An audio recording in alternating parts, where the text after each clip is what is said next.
प्रभू येशू ख्रिस्ताचा वधस्तंभावरचा मृत्यू आणि या मृत्यूच्या पूर्वी घडलेल्या अनेक प्रकारच्या घटना, त्याचं महत्त्व आम्हाला समजावून घेणं फार गरजेचं आहे. आणि त्यातल्या त्यात प्रभू येशू ख्रिस्तानं वधस्तंभी जाण्यापूर्वी जी प्रार्थना केली, ती प्रार्थना अतिशय महत्त्वाची. ती शिष्यांसाठी त्यानं प्रार्थना केली होती. जसं वधस्तंभावरती प्रभू येशू ख्रिस्तानं 7 उद्गार उद्गारले, त्याचं मनन लोक करतात, त्याचं चिंतन करतात, त्या गोष्टीला ते महत्त्व देतात. परंतु ज्या पद्धतीनं वधस्तंभावर त्यानं सर्व जगासाठी, मानवासाठी, स्वतःसाठी, आईसाठी प्रार्थना केली, किंवा ते 7 उद्गार त्या लोकांसंबंधानं तो उद्गारले, परंतु बागेतली जी शेवटची त्याची प्रार्थना आहे, ती शेवटली आहे म्हणून महत्त्वाची आहे. एक व्यक्ती ज्या मृत्यूच्या पंथास लागलेला असतो ना, त्याच्या मृत्यूपूर्वीच्या प्रत्येक घटना लोक स्मरण करत असतात. शेवटच्या दिवशी तो काय बोलला, लास्ट मोमेंटला तो काय म्हणत होता, म्हणजे शेवटचे शब्द प्रत्येकजण मेमराईज करतात, त्याची आठवण करतात. अशा पद्धतीने तो बोलला होता. मग येशू ख्रिस्त वधस्तंभी जाण्यापूर्वी जी त्यांनी प्रार्थना केली, किती लोकांना त्या प्रार्थनेचं गांभीर्य, ते शेवटचे शब्द किती लोकांना माहिती आहेत. वधस्तंभावरच्या 7 शब्दाचं मनन केलं जातं, परंतु वधस्तंभी जाण्या अगोदर केलेल्या प्रार्थनेमध्ये देखील 7 प्रमुख प्रकारच्या बाबी आहेत, 7 महत्त्वाच्या घडामोडी आहेत, 7 प्रमुख प्रकारचे मुद्दे आहेत.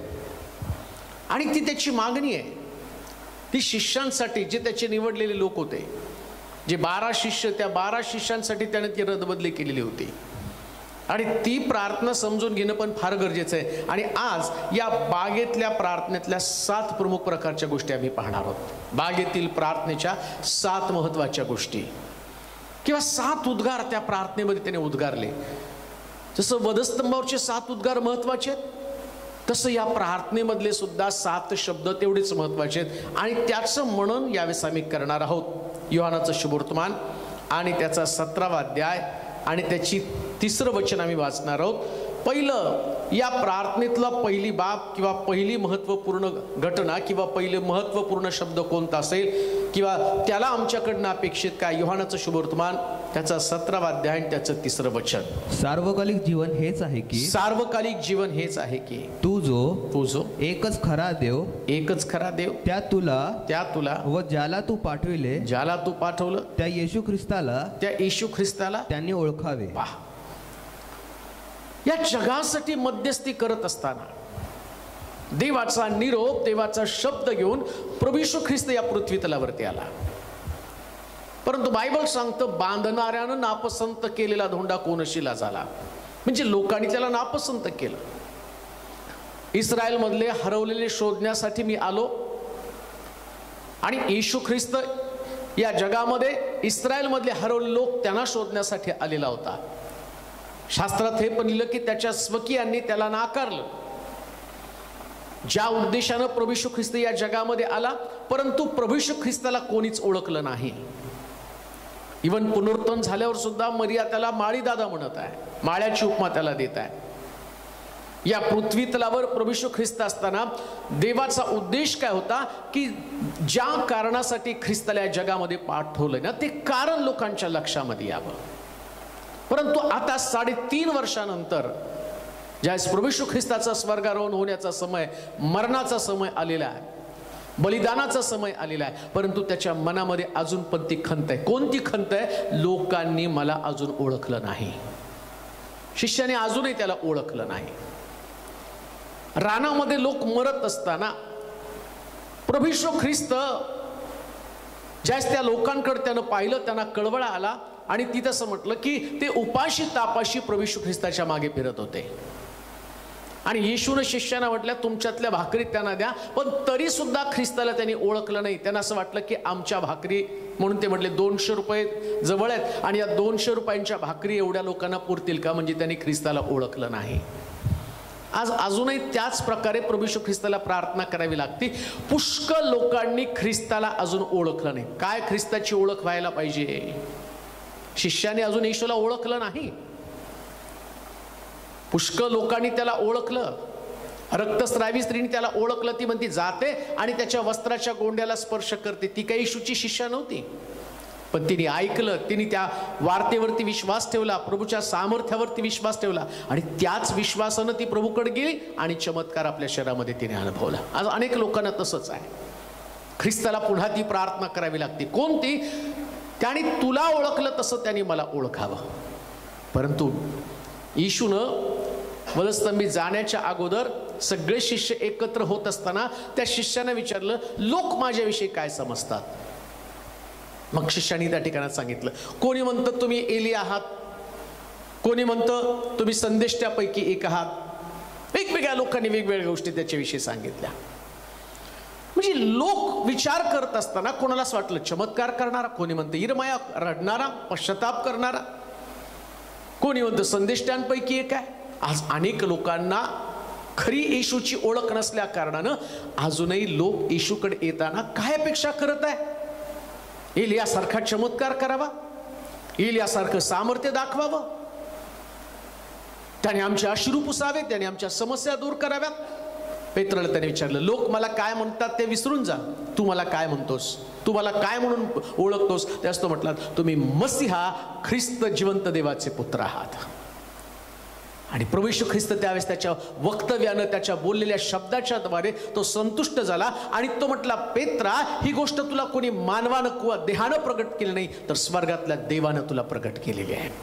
हीच गोष्ट आमच्या बाबतीमध्ये असावी. आम्ही त्याला काय म्हणून स्वीकारलेलं आहे? ATM कार्ड म्हणून?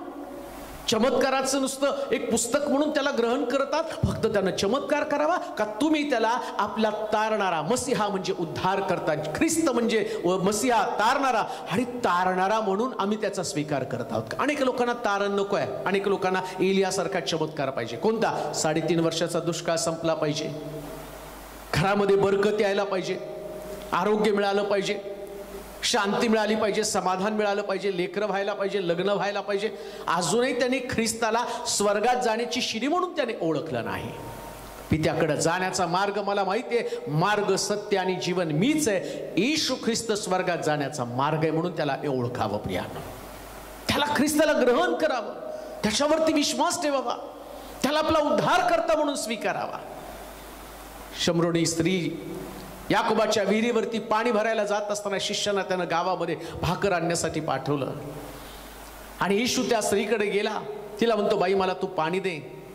तुम्ही यहुदी, मी शमरोनी, त्यांचे डायलॉग त्या ठिकाणात सुरू आहे, संभाषण सुरू आहे आणि त्यामध्ये बऱ्याच गोष्टीचा उहापोह केल्यावर त्यानं तिला म्हटलं, तुझ्या नवऱ्याला बोलून आण. आणि नवऱ्याला बोलून आण म्हटल्याबरोबर ती चपापली. ती म्हटली, महाराज माझ्याकडे नवरा नाही. ठीक बोललीस. आतापर्यंत 6 पुरुष तुझ्या घरामध्ये, 5 पुरुष तुझ्या घरामध्ये येऊन गेले आणि ते तुझे पती नव्हते आणि आता 6वा तुझ्या घरामध्ये ना, तोही तुझा नवरा नाहीये. ही गोष्ट तिला कळाल्याबरोबर बायबल सांगतं तिला ते ओळख झाली मसीहाची आणि मग ती घागर तिथंच टाकली आणि शमरोनामध्ये गेली. ती म्हटली, मला मसीहा भेटलेला आहे. तिला ख्रिस्ताची ओळख झाली. कोण आहे ख्रिस्त? ख्रिस्त म्हणजे आमचं पाप दाखवणार आहे. पुष्कळ वेळा आम्हाला आमच्यातलं पाप दाखवणारा ख्रिस्त नको आहे, आम्हाला गव्हाणीमधला ख्रिस्त आवश्यक आहे. आम्हाला वधस्तंभावर लटकलेला ख्रिस्त आवडतो.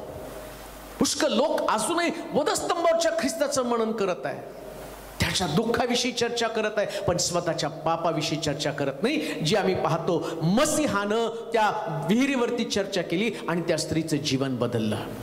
ती गेली, गावातल्या लोकांना येशूकडे घेऊन आली. प्रियानो, शिष्यांसाठी तो प्रार्थना करतो, हे देवा, हे बापा, जसं मला ओळखलं आणि तसं या शिष्यांनी तुला ओळखलं, तसं मला पण या जगातल्या लोकांनी ओळखावं. ओळख होऊ द्या तुम्हाला ख्रिस्ताची.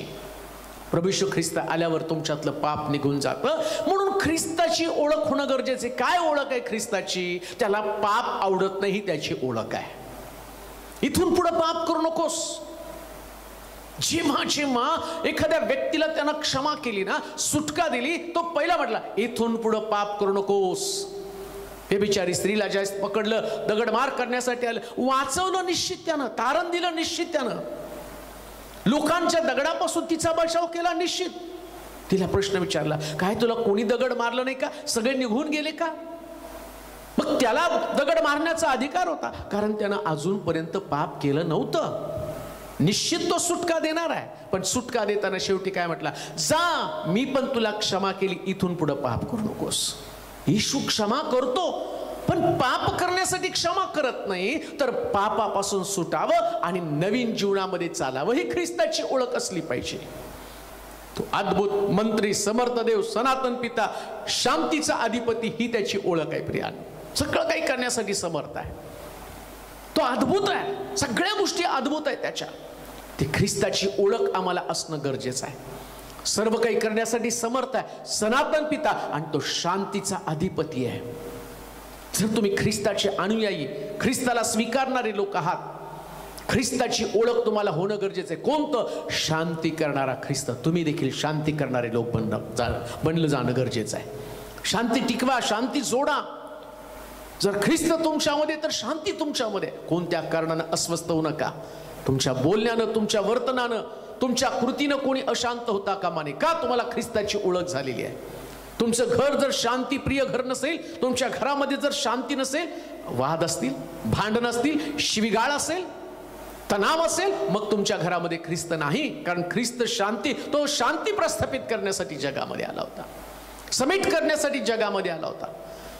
म्हणून त्यानं असं म्हटलं, हे देवा, 5:17 अध्याय 3 वचन पुन्हा, सार्वकालिक जीवन, सार्वकालिक जीवन हेच आहे की तू जो एकच खरा देव, त्या तुला व ज्याला तू पाठवलं, त्या येशू ख्रिस्ताला त्यांनी ओळखावं. येशू ख्रिस्ताला ओळखावं, त्याच्या प्रार्थनेमधला पहिला शब्द होता. हे बाप्पा यांना क्षमा कर, हा जसा त्याचा पहिला शब्द होता ना, तसं प्रार्थनेतला पहिला शब्द कोणता होता? कोणती खंत होती त्याला, कोणती हुरहुर होती जी देवाजवळ तो बोलत आहे. शेवटी देवाजवळ त्याने त्याच्या भावना काय व्यक्त केल्या? निराशेनं तो बोलतो, मला यांनी अजून सुद्धा ओळखलं नाही. आणि जर खरंच ओळखलं असताना तर पेत्रानं शिव्या दिल्या नसत्या. प्रभू येशू ख्रिस्ताला धरून दिल्यावर असं लिहिलं, पेत्र शिव्या शाप देत होता येशू ख्रिस्ताला. जर ख्रिस्ताची खरी ओळख त्याला पटली असती ना, प्रभू येशू ख्रिस्त पुनरुत्थित झाला, स्वर्गात गेला नाही, 40 दिवस पृथ्वी तलावरती राहिला, आणि त्याच्या शिष्यांना परत एकदा तो वचनामध्ये, विश्वासामध्ये खंबीर करण्यासाठी 40 दिवस तो पृथ्वी तलावरती राहिला. आणि ज्यावेळेस आम्ही पाहतो पेत्र समुद्रामध्ये मासे धरण्यासाठी गेला ना, तर प्रभू येशू ख्रिस्त तिथं गेला, आणि त्या समुद्रावरून चालत येत असताना आम्ही पाहतो की पेत्रानं त्याला ओळखलं, आणि ओळखल्याबरोबर असं लिहिलं की त्यानं अंगरखा डोक्याला लावला होता, तो काढला, आणि मग आम्ही पाहतो की त्याने पाण्यामध्ये उडी मारली. ख्रिस्ताला ओळखल्याबरोबर त्यानं पाण्यात उडी मारली. का? कारण तो नग्न होता. म्हणजे अजून पण येशू ख्रिस्त वधस्तंभी गेला तरी पेत्राने त्याला ओळखलं नाही. तो पुनरुत्थित झाला तरी त्यानं त्याला ओळखलं नाही. ओळख कसं काय विसरला तो? पुन्हा अंगरखा त्यानं काढला, अंगात घालण्याच्या ऐवजी तो नग्न तिथं होता. तो म्हटला, प्रभू नग्न आहे मी. अनेक लोक अशाच पद्धतीनं जसा आदाम नग्न झाला आज्ञाभंगाच्या द्वारे, तसं पुष्कळ लोक अजूनही देवाचं वचन न पाळता ख्रिस्ती म्हणून जगत आहेत, पण तरी सुद्धा पापाचं जीवन जगत आहे. अंगरखा म्हणजे जगा म्हणजे धार्मिकता. धार्मिकतेची वस्त्र त्यांनी काढून डोक्याला गुंडाळून टाकलेली आहे. त्यांची धार्मिकता फक्त डोक्यापुरतीच आहे. कोणती डोक्यातली धार्मिकता त्यांची? रविवारी चर्चला गेलं पुष्कळ झालं, दशांश दिलं पुष्कळ झालं, हात उभारून देवाची स्तुती केली पुष्कळ झालं. मग मी पाप केलं तर काय बिघडतं? पापक्षमा मंदिरात जाऊन प्रार्थनेच्या द्वारे मी मिळवेल. ज्याला ख्रिस्त कळाला तो कधी पाप करत नाही प्रियानो. ज्याला ख्रिस्त कळाला तो शुद्ध जीवन जगतो. परत घागर घेण्यासाठी शमूरणी स्त्री आली नाही, पुन्हा तिच्या नवऱ्याकडे ती गेली नाही. ती गेली, ती शमरुणामध्ये गेली, शमरुणातल्या लोकांना तिने येशूकडे आणलं. ज्याला मसीहा कळाला तो पुन्हा पापाकडे जात नाही, पापातल्या लोकांकडे जाऊन त्यांची सुटका करून त्यांना ख्रिस्ताकडे आणतो. तिने ओळखलं, शिष्याने नाही ओळखलं. खंत आहे, रुखरुख आहे अजून पण प्रभूला. वधस्तंभावर जशी त्यानं प्रार्थना केली, हे बाप्पा यांना क्षमा कर, तो जगासाठी प्रार्थना करतो. पण इथं मात्र त्या वधस्तंभीत जाण्याच्या अगोदर गेटशेमने बागेमध्ये त्याची प्रार्थना काय? या लोकांनी मला अजून ओळखलं नाही, त्यांना माझी ओळख होणं गरजेचं आहे. ओळख उद्या प्रभूची तुम्हाला नव्यानं. देवाचे निवडलो ख्रिस्ती लोकांनो, ख्रिस्ताची नव्यानं तुम्हाला ओळख होणं गरजेचं आहे.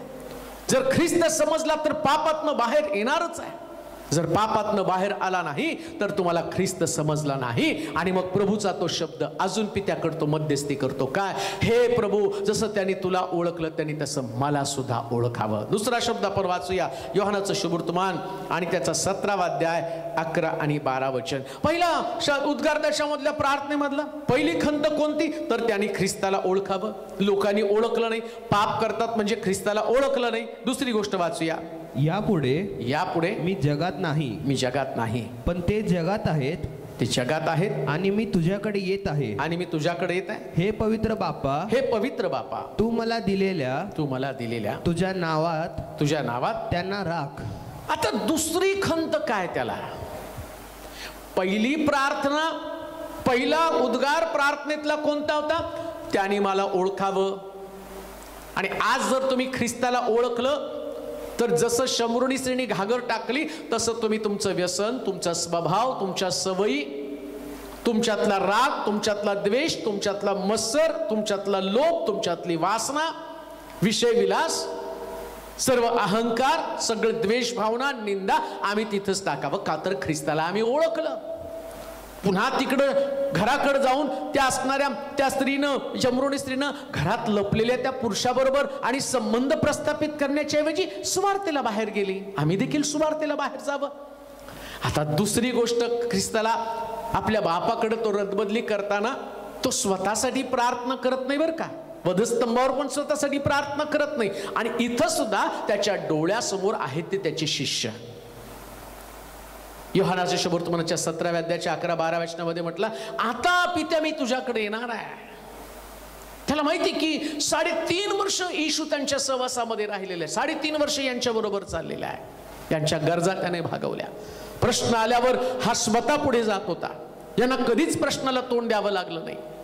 प्रभू येशू ख्रिस्त त्यांचं नेतृत्व करत होता, त्याचं कृपेचं वेष्टन त्यांच्याकडे होतं. लोकांसाठी त्यानं महत्कृत्य केलं. या शिष्यांवरती कधी त्यांनी दोष येऊ दिला नाही. पुष्कळ वेळा येशूचे शिष्य, आणि आम्ही पाहतो की ते उपास करत नव्हते, त्या योहानाचे शिष्य विचारत होते, तुमचे शिष्य उपास करत नाही. येशूने त्यांचा बचाव करत आलेला प्रत्येक वेळेस. कधी त्यांना रागवलं नाही, कधी त्यांचं ताडण केलं नाही.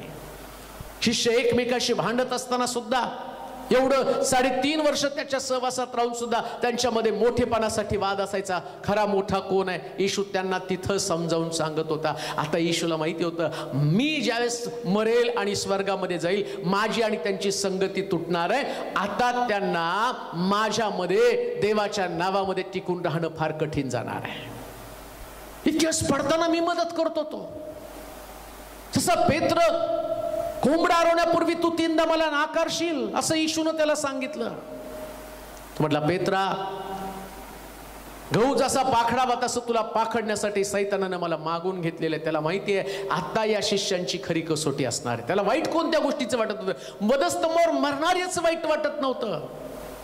ज्या कारणासाठी मी या शिष्यांना देवाचं वचन शिकवलं, त्यांना तयार केलं, परंतु आता मी यांच्यातनं नसल्यावर यांना देवाच्या नावामध्ये टिकून राहणं फार कठीण आहे. येणाऱ्या संकटामध्ये, येणाऱ्या अडचणीमध्ये प्रभूमध्ये टिकून राहणं यांच्यासाठी फार कठीण आहे. आणि आज तशाच प्रकारची प्रार्थना प्रभू आमच्या कुटुंबाच्या बाबतीत, आमच्या व्यक्तिगत जीवनाच्या बाबतीमध्ये करत नसेल तर 2021 वर्षानंतर पण प्रभूने हीच प्रार्थना करावी का, यांनी माझ्या नावामध्ये टिकून राहावं. थोडंसं संकट आलं की आम्ही देवाचं नाव सोडून देतो, देवाच्या मार्गामध्ये चालण्याचं बंद करतो. आणि तो संकट आलं आणि देव संकटामध्ये कुठे आहे, आजारपणात देव कुठे आहे, मृत्यूमध्ये देव कुठे आहे. अमक्या अमक्या व्यक्तीसाठी मी प्रार्थना केली आणि प्रार्थनेचं उत्तर देवानं दिलं नाही, ती व्यक्ती मेली. अहो, ती व्यक्ती मेली याचं तुम्हाला दुःख आहे, ख्रिस्त तुमच्यासाठी वधस्तंभावर मेला याच्याबद्दल तुम्हाला काही वाटत नाही. तुमच्या व्यक्तीला तर देवानं अशा प्रकारचं शासन केलं नाही. तो निर्दोष निष्कलंक असताना त्यानं वधस्तंभावर आपला देह लटकवला, त्यानं स्वतः यातना भोगल्या. या यातनेबद्दल आम्हाला काही वाटत नाही. आम्हाला थोडंसं आजारी पडलं, आम्हाला थोडंसं कमी पडलं तर त्याच्याबद्दल आम्हाला वाईट वाटतं. तुमची सेवा करावी, तुम्हाला जीवन द्यावं, त्या अभिषेक त्याच्यामध्ये यावा म्हणून 40 दिवस त्यानं उपवास केले आणि त्यानं पाणी सुद्धा पिलं नाही, रानामध्ये त्यानं उपवास केले. त्याच्या उपवासाबद्दल तुम्हाला काही वाटत नाही. तुम्ही थोडेसे उपवास केले तर तुम्ही म्हणता एवढे उपवास केले, तेवढे उपवास केले, प्रभूनं अजून पण आमचं प्रार्थना ऐकली नाही. मग ख्रिस्ताचं बलिदानाचं काय? प्रभू येशू ख्रिस्ताला सगळ्यात मोठी आणि जाताना चिंता कोणती होती? वधस्तंभी जाण्याच्या अगोदर तो म्हटलं, हे देवा, हे माझ्या नावामध्ये, तुझ्या नावामध्ये टिकून राहणार नाही, कदाचित तुझं नाव सोडून टाकतील. मग 3.5 वर्ष मी यांच्यासाठी केलेली मेहनत, 3.5 वर्ष यांचा केलेला मी पुरवठा, त्यांच्या समोर केलेले चिन्ह चमत्कार, त्यांच्यासाठी घडवलेल्या साक्षी, हजारो लोकांना त्यांच्या समोर जीव घातलं, कित्येक लोकांना आणि मेलेले जिवंत केले, यांच्या समोर मी पुष्कळ साक्षी निर्माण केल्या. परंतु हे लोक, हे जे तुझे शिष्य आहेत, हे माझे शिष्य आहेत, हे तुझे निवडलेले लोक आहेत, यांना तुझ्या नावामध्ये राखणं फार कठीण आहे. वाच बरं परत वचन ते. यापुढे मी जगात नाही, पण ते जगात आहेत. मी नाही जगामध्ये, पण ते जगामध्ये आहेत. म्हणजे इथून पुढे त्यांना माझं मार्गदर्शन नसणार आहे. आणि ईश्वरला माहिती हे शिष्य कसे आहेत. 12 शिष्यांना घेऊन शेवटच्या दिवशी त्या माडीवरच्या खोलीमध्ये असताना त्यांना सांगितलं की आता थोड्या वेळाने मनुष्याचा पुत्र धरून देणार आहे. त्यास पेत्र म्हटलं, प्रभूजी मी तुम्हाला मरू देणार नाही, आणि वेळ पडली तर मी तुमच्यावर मरायला तयार आहे. आणि त्याच्यानंतर प्रभू येशू ख्रिस्ताला पकडल्याबरोबर आम्ही पाहतो की पेत्रानं तलवार काढली, कान कापला, आणि तिथून पुढं अजून येशू ख्रिस्त मेला नाही तोपर्यंत पेत्रातले जुने स्वभाव परत यायला सुरुवात झाली. पहिलं तर त्याने कान कापला धरल्याबरोबर, म्हणजे येशूला त्याच्यापासून अलग केल्याबरोबर याच्यामध्ये पुन्हा जुना पेत्र आला. कोणता पेत्र? जो तलवार चालवणारा होता, आणि तो पेत्र जागा झाला. परत येशूने त्याचा कान परत तिथं लावून टाकला. म्हणजे दुरुस्ती त्यानं केली. येशू ख्रिस्त पृथ्वी तलावरती आहे तोपर्यंत पेत्राने केलेल्या चुकांची तो दुरुस्ती करत होता, शिष्यांच्या चुकांची दुरुस्ती करत होता. पण आता येशू स्वर्गामध्ये जाणार आहे, मरणार आहे, वधस्तंभी जाणार आहे, मग स्वर्गात जाणार आहे. मग यांच्याकडे कोण आहे? यांच्या चुकांची दुरुस्ती कोण करणार आहे? ही या येशूला त्याची काळजी वाटायला लागली. म्हणून लक्षात ठेवा, वास्तविक पाहता देवानं जवळजवळ आपल्या एकुलत्या एक पुत्राला 33.5 वर्ष पृथ्वी तलावर आपल्यापासून विलग केलं.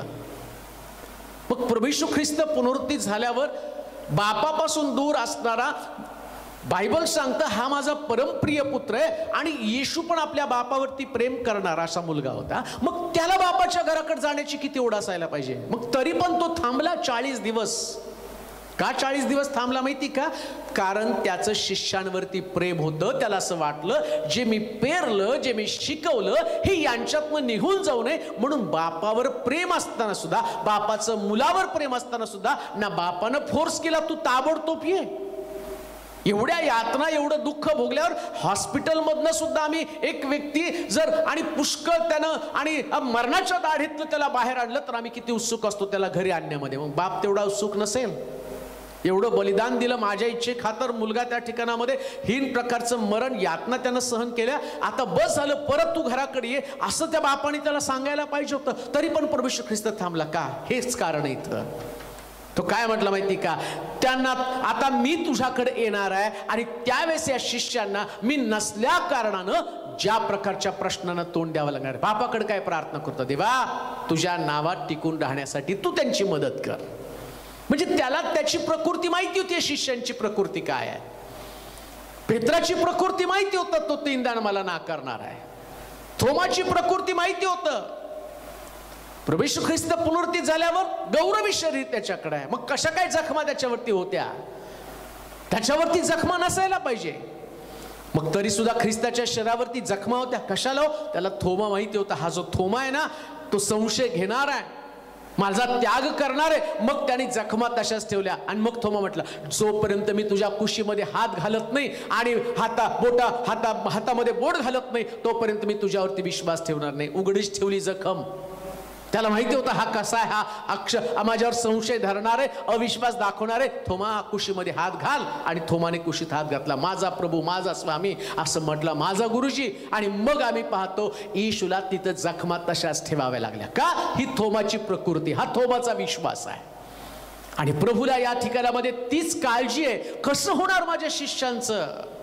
आजही तो तुमची काळजी करत आहे, शिष्यांची काळजी करत आहे. का? कोणत्या गोष्टीची काळजी करत आहे? प्रभूचं नाव सोडू नये. किती पण बिकट परिस्थिती होऊ द्या, अपमान होऊ द्या, निंदा होऊ द्या, खचले जाऊ द्या, कर्जबाजारी व्हा, आजारपणामध्ये असा, कोणी तुम्हाला स्वीकारो अथवा न स्वीकारो, एकटे पडलेले असा, समाजानं, लोकांनी आणि जगातल्या लोकांनी तुमचा नाकार केला असेल, मंडळींनी नाकार केला असेल, परिवारातले लोक तुमच्या बरोबर नसतील, तसं येशू ख्रिस्ताला सगळ्यांनी नाकारलं. परंतु तरी सुद्धा त्यानं देवाला सोडलं नाही. उलट तो देवाला प्रश्न करतो, माझ्या देवा तू माझा त्याग का केला? का? कारण टिकून कसं राहायचं हे त्याला माहिती होतं. आणि जसा तो टिकून राहिला परीक्षेमध्ये, तसं त्याला असं वाटतं शिष्याने पण टिकून राहावं. काय थोडीशी परीक्षा असताना देवाचं नाव सोडलं का? प्रभूचा मार्ग त्याच्यामध्ये चालण्याचं तुम्ही बंद केलं का? मग प्रभूला आता परत प्रार्थना करावी लागते. कोणती? त्यांना माझ्या नावामध्ये राख, देवाच्या नावामध्ये टिकून राहा. कोणत्याही परिस्थितीमध्ये प्रभूचा नाकार करू नका, कोणत्याही परिस्थितीमध्ये देवापासून दूर जाऊ नका. तिसरी गोष्ट आम्ही वाचणार आहोत आता. प्रभू येशू ख्रिस्ताचं बागेतली प्रार्थना, त्यातला पहिला शब्द होता त्यानं ख्रिस्ताला ओळखावे. दुसरा शब्द होता त्या तुझ्या नावामध्ये त्यांना राख. आता तिसरा मुद्दा जो त्या प्रार्थनेतला आहे आणि तो आम्ही वाचणार आहोत. योहानाचं शुभवर्तमान 17 अध्याय आणि 15 वचन.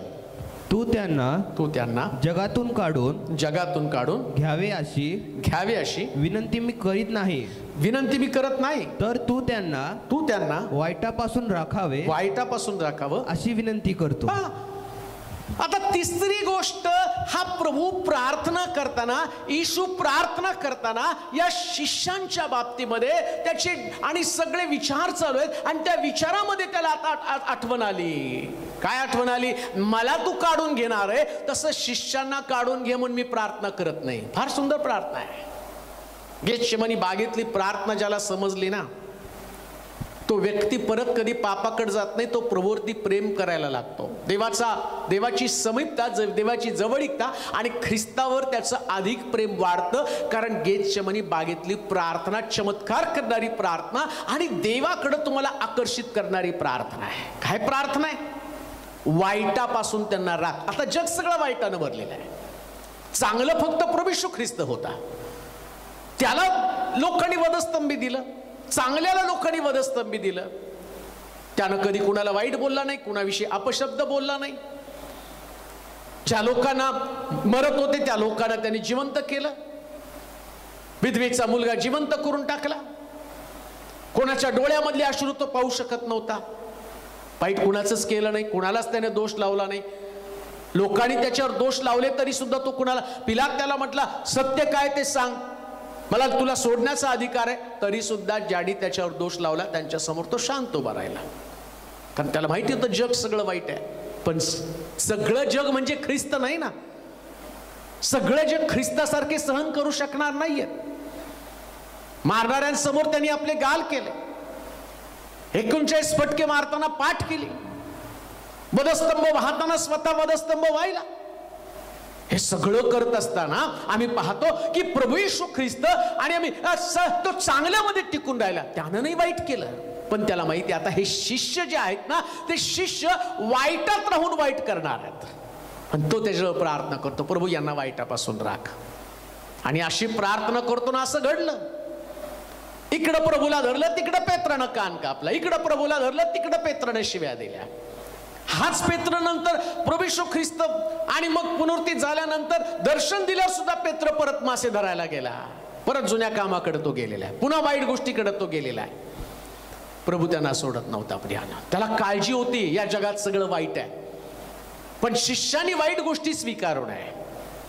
बरेच लोक त्यांना अजून पण ह्या गोष्टीचं महत्व न कळल्या कारणानं आम्ही पाहतो ते वाईटाकडे आकर्षित झालेले आहेत. चांगलं करण्याच्या ऐवजी ते वाईटाकडे गेलेले आहेत. आणि म्हणताना सुद्धा मी म्हणतो, मी जेवढा चांगला आहे तेवढा वाईट आहे. प्रभूनं तर प्रार्थना केली ना वाईटापासून राहा, मग तुझ्याकडे कसं काय वाईट आलं?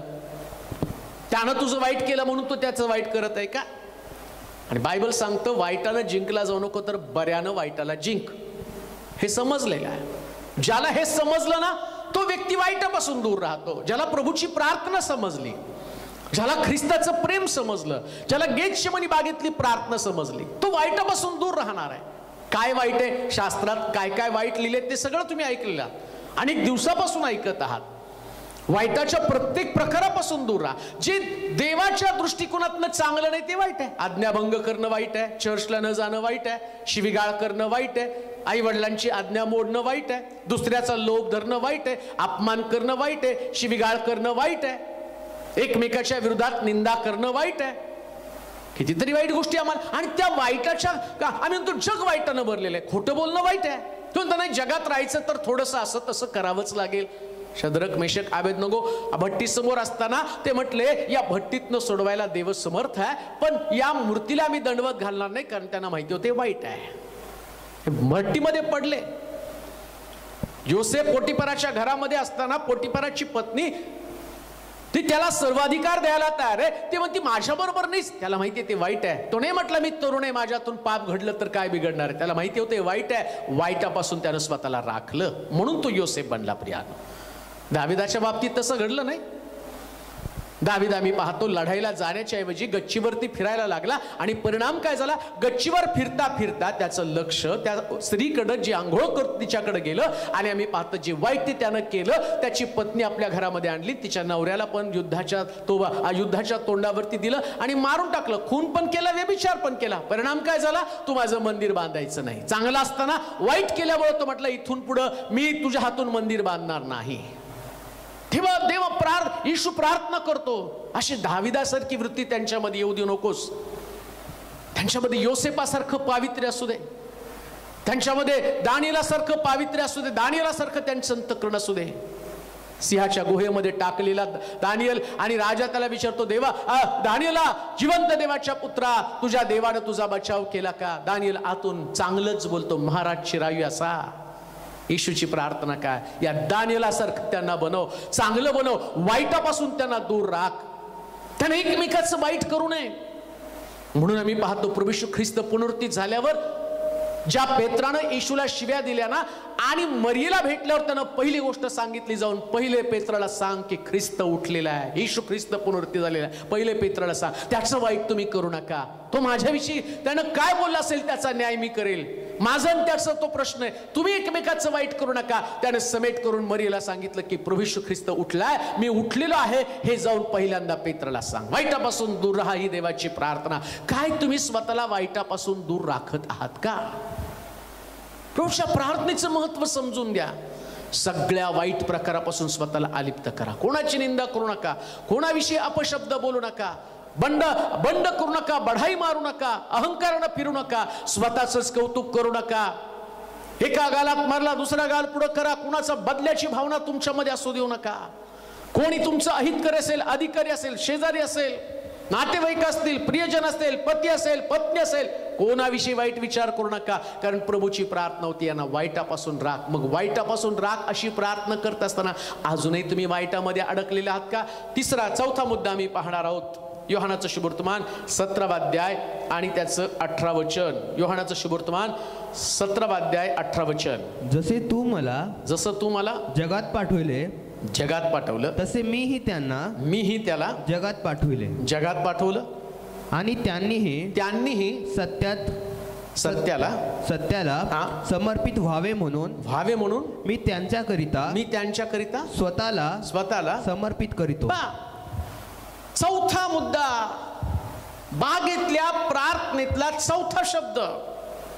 वधस्तंभावरच्या प्रार्थनेमध्ये, वधस्तंभावर जसा त्यानं चौथा उद्गारला, तसं गेतशेमानी बागेमध्ये त्याच्या प्रार्थनेचा चौथा मुद्दा काय होता? त्यांनी सत्याला समर्पित व्हावं. मग सत्य काय आहे? येशू सत्य आहे. सत्य काय? सत्य देवाचं वचन आहे. सत्य काय? तू ख्रिस्ती, हे सत्य आहे. मग तुझ्यामध्ये ख्रिस्त आहे, तर हे जर सत्य तुझ्यामध्ये आहे, तुझ्यामध्ये देवाचं वचन आहे, तर तू वचनाला समर्पित व्हावं, म्हणजे वचनाला बांधील असावा. किती समजते तुम्हाला माहित नाही, परंतु प्रभूची प्रार्थना काय होती माहिती का? मी स्वतःला समर्पित केलं म्हणजे देऊन टाकलं. समर्पित करणं म्हणजे देऊन टाकणं. समर्पण म्हणजे सर्वस्व देऊन टाकणं. मी सर्वस्व कशासाठी दिलं? कारण त्याने सत्याला समर्पित व्हावं. सत्य काय? प्रभू येशू ख्रिस्त, म्हणजे ख्रिस्ताला समर्पित व्हावं. जो कोणी माझा शिष्य होऊ पाहतो त्याने आत्मनिग्रह करावा व आपला वधस्तंभ घेऊन माझ्या मागे यावं. मग आता ख्रिस्ताच्या मागे त्यांनी चालावं, ख्रिस्ताला समर्पित व्हावं, वचनाला समर्पित व्हावं, त्यागाला समर्पित व्हावं, स्वनाकाराला समर्पित व्हावं. जर ख्रिस्त तुम्हाला समजला, तुम्हाला त्याच्याच मागे चालावं लागणार आहे. आणि ती गोष्ट प्रभूनं ही प्रार्थना केली ना, देव त्याची प्रार्थना ऐकत गेला बरं का.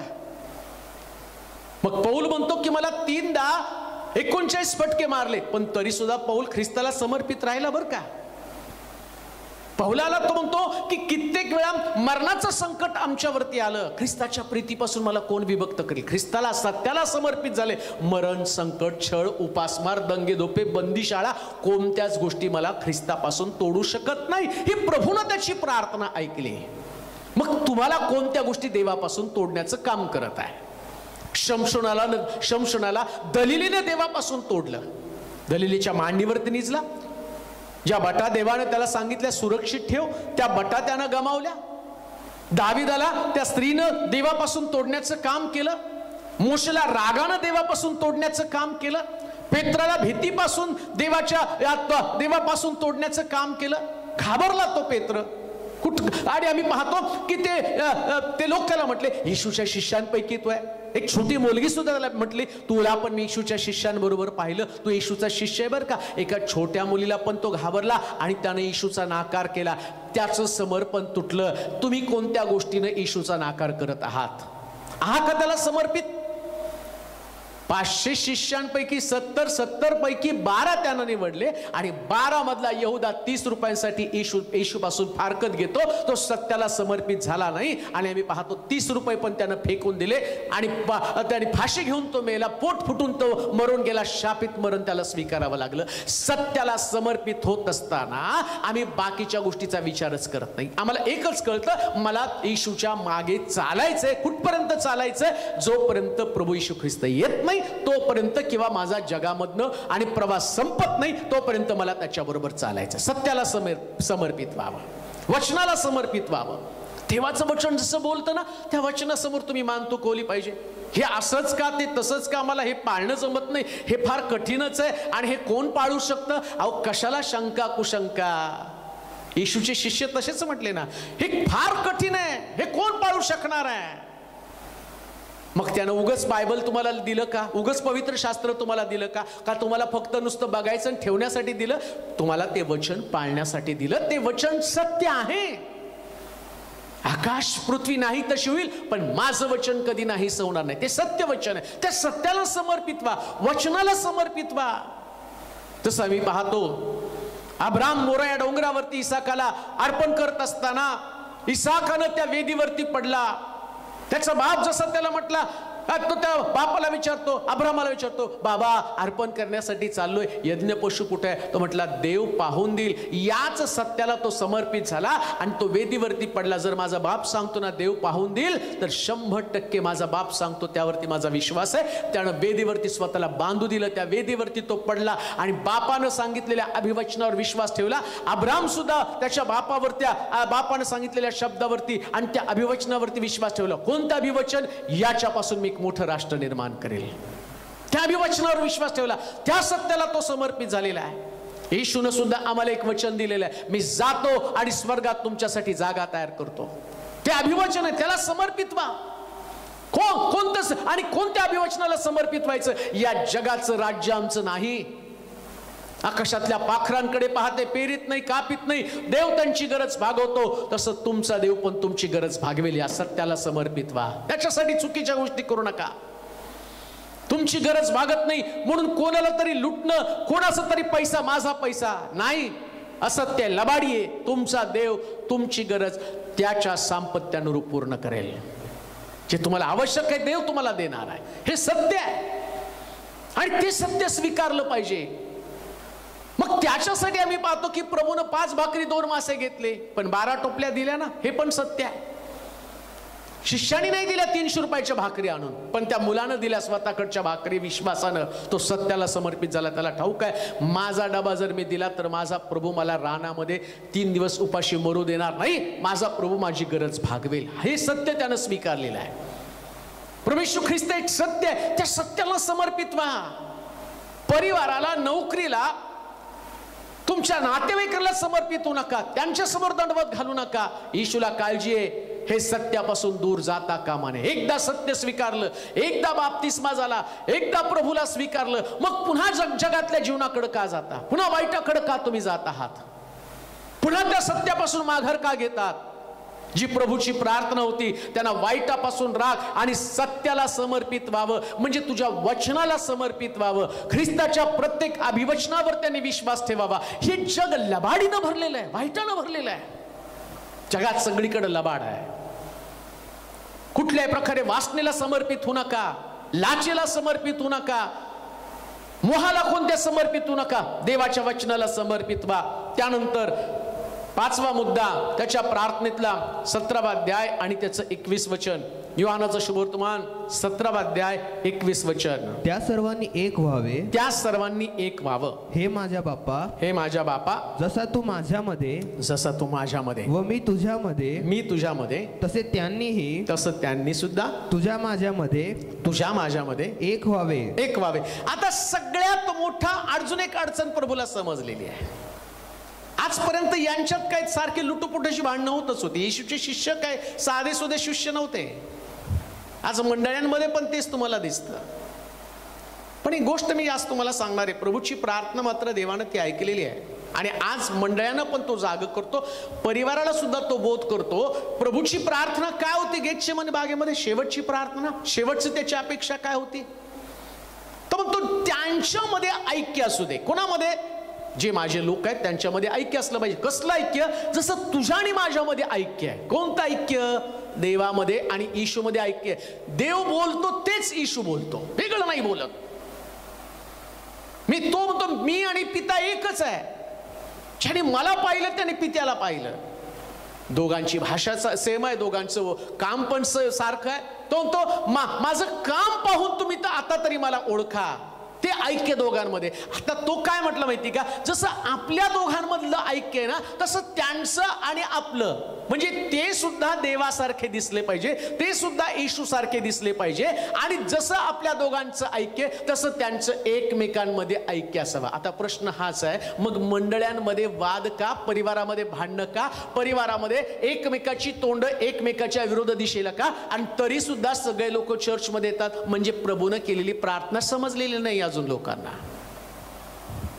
म्हणून तर आम्ही पाहतो, पौल म्हणतो की तुम्ही एकत्र येता त्यास तुमच्यामध्ये वादविवाद भांडणं असता कामा नये. मग प्रभोजना संबंधानं त्यांना फार सुंदर प्रभोजनाचं पण मी ते सांगणार आहे. ज्यावेळेस तुम्ही तिथे एकत्र येताना प्रभूच्या मेजाजवळ, त्यास तुमच्यामध्ये वाद असता कामा नये, परिवारामध्ये वाद असता कामा नये. ऐक्य आमच्यामध्ये. कसलं ऐक्य? येशूचं पित्याचं जसं ऐक्य तसं परिवारातल्या लोकांचं एकमेकांमध्ये ऐक्य असावं. मतभेद असता कामा नये. मतभेद असतील तर ते काम सैतानाचं काम आहे. तो भेद करतो प्रियानो, तो फूट पाडण्याचं काम करतो, तो एकमेकाची मनं तोडण्याचं काम करतो. ऐक्यासाठी मरावं लागतं, लक्षात घ्या. ऐक्य टिकावं म्हणून प्रभू येशू ख्रिस्तानं स्वर्ग सोडून पृथ्वी तलावरती आला. जागा सोडली प्रियानो त्याने. बापाची इच्छा त्याने जाणून घेतली. बापाची इच्छा काय? ऐक्य टिकून राहण्यासाठी. कोणाचं ऐक्य? माणसाचं आणि देवाचं ऐक्य टिकावं लागेल तर ख्रिस्ताला जागा सोडून पृथ्वी तलावरती यावं लागलं. त्यांना ऐक्य निर्माण करण्यासाठी एवढी खटपट केली. मग तुम्ही ऐक्यासाठी किती खटपट करता? थोडीशी जागा सोडा ना, थोडंसं आपलं स्थान सोडा ना, आपलं आणि ज्या ठिकाणावरती, ज्या आसनावर तुम्ही आरूढ झालेला आहे, थोडंसं खाली या, नम्र व्हा. ऐक्य टिकण्यासाठी कोणाला तरी माघार घेणं गरजेचं आहे, जागा सोडणं गरजेचं आहे. 2 पावलं तुम्हाला चालावी लागतील, 2 पावलं तुम्हाला खाली यावी लागेल. अहो, ख्रिस्तानं तर स्वर्ग सोडून आला. तुम्ही कोण आहात मोठे? या येशूपेक्षा मोठे? तुम्ही स्वर्गात राहता का? स्वर्गामध्ये ख्रिस्ताचे आणि असंख्य देवदूत त्याची आराधना करते. 24 वडील त्याच्या समोर उपडे पडून प्रार्थना करत आहेत. तरी सुद्धा आम्ही पाहतो त्यानं स्वर्ग सोडून खाली आलेला आहे. आमचं स्थान जगामध्ये काय? सामान्य लोक आम्ही आहोत. परंतु परिवारामध्ये कधीतरी कोणी अपमान केला, कधीतरी कोणीतरी तुमच्याविषयी वाईट बोललं, पण तुम्ही तुमच्या जागेवरती ठाम आहात. तुम्ही त्याचं तोंड बघत नाही आणि तुम्ही त्याच्याशी कुठला नाही. आणि आम्ही पाहतो मंडळीमध्ये देखील सगळे हेवे दावे, भांडणं आणि वादविवाद, पोलीस चौकीपर्यंत त्यांच्या तक्रारी, मंडळीमध्ये पडलेल्या पार्ट्या, ह्या वडिलांची पार्टी ही, त्या वडिलांची पार्टी ती, कोणी पाळकाच्या विरोधामध्ये, कोणी पाळकाच्या बाजूनं, सगळीकडे मंडळी खिचडी झालेली आहे आणि मंडळी उद्ध्वस्त होऊन चाललेली ना. तिथं देवाचं काम ना कुठलंच काम. आम्ही पाहतो प्रभूला ह्या सगळ्या गोष्टी ठाऊक होत्या म्हणून तो म्हटला, देवा माझी प्रार्थना काय? जसं तू आणि मी एक आहे ना, तसं त्यांनी एक असावा. शिष्यामध्ये पण ही गोष्ट होती. 3.5 वर्षात प्रभूनं ते जाणलं. त्याच्यात भांडण कोणतं होतं? जवळचा कोण आहे? येशूचा उत्तराधिकारी कोण? ख्रिस्त गेल्यावर आणि कोणाला ते पद मिळणार आहे? परंतु आम्ही पाहतो प्रभू येशू ख्रिस्ताने त्याच्यासाठीच काय केलं, या सगळ्यांना विभक्त केलं आणि त्याला दोघांना पाठवून दिलं. जा सेवा करताना एकत्र बसून काम करू नका, बाहेर जाऊन काम करा, सज्ज आत्मे जिंकायला जा. पण असं असताना सुद्धा प्रभूला याची काळजी होती. लक्षात घ्या, फार सुंदर आहे. येशू जी प्रार्थना करत होता ना, तिकडं देव त्याच्यासाठी योजना करत होता. कोणती योजना? माझ्या पुत्राची इच्छा आहे शिष्यानी एक असावं. देवानं त्याच्या प्रार्थनेचं उत्तर म्हणून पवित्र आत्मा पाठवला आणि पवित्र आत्मा आल्यावर ते सगळे आत्म्यानं भरले आणि मग प्रेषितांच्या कृत्यामध्ये लिहिलं, ते घरोघरी एकत्र जमत आणि त्यांचं सर्व काही ऐक्यानं एकत्र जमत आणि सर्व काही सामायिक होतं. पवित्र आत्म्याने त्यांना सगळ्यांना एक केलं. आज घरामध्ये किंवा मंडळीमध्ये ऐक्य नसण्याचं कारण त्यांच्याकडे पवित्र आत्मा नाही. पवित्र आत्मा असला तर त्यांना एक करतो. तिथं लोकशाही आहे तिथं, आणि आम्ही पाहतो एकमेकांच्या विचाराला महत्व दिलं जातं. पण पवित्र आत्मा आल्यावर पहिल्यांदा विचाराचं नियंत्रण करतो. म्हणून आता मंडळी आत्म्यानं चालवली जाणं गरजेचं आहे. पवित्र म्हणून म्हटलं, पाण्याने आणि आत्म्याने जन्मले वाचून कोणी देवाच्या राज्यात प्रवेश करू शकत नाही, कोणीच पाहू शकत नाही. ऐक्यासाठी पवित्र आत्म्याची गरज आहे आणि पवित्र आत्माला आपोआप ऐक्य निर्माण होतं. पण आज आम्ही पाहतो मंडळांना पवित्र आत्मा नकोच आहे, अन्य भाषा नकोच आहे, हालेलुया नकोच आहे, प्रेज द लॉर्ड नकोच आहे. त्यांना काय पाहिजे? त्यांना त्यांची स्वतःची तत्व पाहिजेत, स्वतःचे विचार पाहिजे. त्यांना मंडळी टाळ्या वाजवायला नको, त्यांना हात टाळ्या वाजवणार नाही पण तोंड वाजवतील, शिवीगाळ करतील, हात वर करून देवाची स्तुती करणार नाही पण एकमेकावर हात उगारतील, एकमेकांसमोर अंगावर धावून जातील. आत्म्यानं भरून आणि देवाचं अन्य भाषेत स्तवन करणार नाही पण शिवीगाळ मात्र करतील. कारण आम्ही पाहतो पवित्र आत्मा आल्यावर त्याने नेमकं जिभेचं कंट्रोल केलं, जिभेचा ताबा घेतला. त्यांच्यावरती अग्नीच्या जिवा उतरून आल्या. पण फूट पाडण्यासाठीच आम्ही पाहतो की हा दुरात्मा तुमच्या जिभेचं नियंत्रण करतो. मग त्यांना ते आवडत नाही पण हे आवडतं. मग नेमकं प्रभूची प्रार्थना फलदायी झाली का? आज आमच्या मंडळीमध्ये जर शिवीगाळ आहे, आवाज आहे भांडणाचा, प्रश्न तोच विचारतो मी. तर गेतशेमने बागेत प्रार्थना केली होती यांच्यामध्ये ऐक्य राहावं, मग का तुमच्या घरात तुमच्या मंडळीमध्ये ऐक्य नाही? तुम्ही ते 7 शब्दाचं मनन करताना सुद्धा तुमच्या डोक्यामध्ये तेच चाललेलं आहे. बऱ्याच मंडळांमध्ये कोणत्या पार्टीचा वक्ता कधी बोलायचं, आणि आम्ही पाहतो पुष्कळ वेळा त्याच्यात पण भांडण होतात. यांनी आणलेला वक्ता ते रिजेक्ट करतात, त्यांनी आणलेला वक्ता हे रिजेक्ट करतात. आणि तिथं मात्र डोक्यामध्ये विचार काय, 7 शब्दाचं मनन करा. अहो ते 7 शब्द सोडा, हे आधी 7 शब्द ध्यानात घ्या. हे 7 शब्द काय सांगतं? पहिले तुमच्यामध्ये ऐक्य करा, तुमच्यामध्ये समेट असू द्या. कधी होणार आहे ऐक्य तुमच्यामध्ये? कधी होणार आहे समेट? कधी ह्या पार्ट्या तुटून जाणार आहे? म्हणून आम्ही पाहतो गिदोनासमोर देवदूत प्रगट झाल्यावर त्याने विचारलं, तू कोणाच्या पक्षाचा? आमच्या पक्षाच्या का आमच्या शत्रूच्या पक्षाचा? देवाच्या दूताने त्याला उत्तर दिलं, ना मी तुझ्या पक्षाचा ना शत्रूच्या पक्षाचा, मी तर देवाच्या पक्षाचा आहे. देवाच्या पक्षाचे राहा, आपोआप तुमच्यामध्ये ऐक्य निर्माण होईल. प्रभूची प्रार्थना जसं तुझं आणि माझं ऐक्य तसं त्यांचं एकमेकांशी ऐक्य असावं. समेट करा, ऐक्य होऊ द्या, परिवारामध्ये ऐक्य होऊ द्या. जे दुखावले त्यांच्याकडे पुन्हा जा, पुन्हा त्यांना जमा करा, पुन्हा त्यांच्याशी सलोखा करा, पुन्हा सांत्वन करा. कशासाठी? ही प्रभूची प्रार्थना आहे. म्हणून प्रियानो, प्रभूच्या अंतःकरणातली ती मागणी आहे. प्रभूला त्या गोष्टीची गरज आहे. कोणत्या गोष्टीची गरज आहे? प्रभूला ऐक्याची गरज आहे. चांगला वक्ता येऊन तुमचं मनोरंजन करावं, तुमच्या डोळ्यातनं अश्रू काढावेत, असे अलंकारिक शब्दानं एखाद्या व्यक्तीला प्रोत्साहित करावं, असल्या व्यक्तीची गरज नाही. तर प्रभूला मंडळीमध्ये आणि परिवारामध्ये ऐक्याची गरज आहे. ज्या परिवाराने हे वचन ऐकल्यावर कोणाला दुखावलं असेल तर जाऊन त्याची क्षमा मागा. आणि क्षमा मागण्याची ताकद नसेल तर मी म्हणतो चर्चला पण जाऊ नका. गुड फ्रायडेला काही उपयोग नाही तुमचा चर्चला जाण्यामध्ये सुद्धा, काहीच अर्थ नाहीये. उगाच पांढरे कपडे घालून चर्चला गेलो आणि 7 शब्द ऐकले, अश्रू गाळले आणि मी हातात हात देऊन, पाळक साहेब तुम्ही खूप छान बोलला. अहो हे कौतुकाचे शब्द बंद करा. आता प्रभूला नेमकं काय अपेक्षित ते करायला सुरुवात करा. होऊ द्या तुमचं परिवर्तन, होऊ द्या जीवनामध्ये बदल. तुटलेले लोक एकत्र करण्याचं काम करा. परत एकदा परिवार एकत्र येऊ द्या. कुटुंबामध्ये ऐक्य येऊ द्या, परिवारामध्ये ऐक्य येऊ द्या, मंडळीमध्ये ऐक्य येऊ द्या. याचा त्याचा पक्ष सोडा, देवाच्या बाजूने उभं राहा. 6वी गोष्ट आम्ही वाचणार आहोत, योहानाचं शुभवर्तमान 17वा अध्याय आणि त्याचं 24 वचन. हे माझ्या बाप्पा, हे माझ्या बापा, माझी अशी इच्छा आहे की, माझी अशी इच्छा आहे की तू जे मला दिले आहेत, तू जे मला दिले आहेत, त्यांनी जेथे मी आहे, जेथे मी आहे तेथे माझ्याजवळ असावे. 6वा त्याची अपेक्षा काय आहे? नीट आहे का कान देऊन? जसं वधस्तंभावरचे सप्तोद्गार महत्वाचे आहेत ना, तसं गेटशेमने बागेतल्या प्रार्थनेतल्या 7 गोष्टी तेवढ्याच महत्वाच्या आहेत. याविषयी कोणीच जास्त बोलत नाही. त्या 7 शब्दाविषयी खूप बोलतं, पण बागेतल्या प्रार्थनेच्या 7 मुद्द्याविषयी कोणीच बोलत नाही. पण आज ती गोष्ट मी तुम्हाला सांगू इच्छित आहे. हे जर कळलं तर तिकडे जाण्याची पण तुम्हाला गरज नाहीये. इथंच सगळं रिपेअरिंग होतं. ते 7 उद्गार महत्वाचे आहेत, त्याच्यात पण शिक्षण तुम्हाला मिळतं, पण हे मिळाल्यावर तिकडे जा ना. आम्ही फक्त तेच महत्वाचं धरलं. आता 6व्या मुद्द्यामध्ये त्याने काय सांगितलं?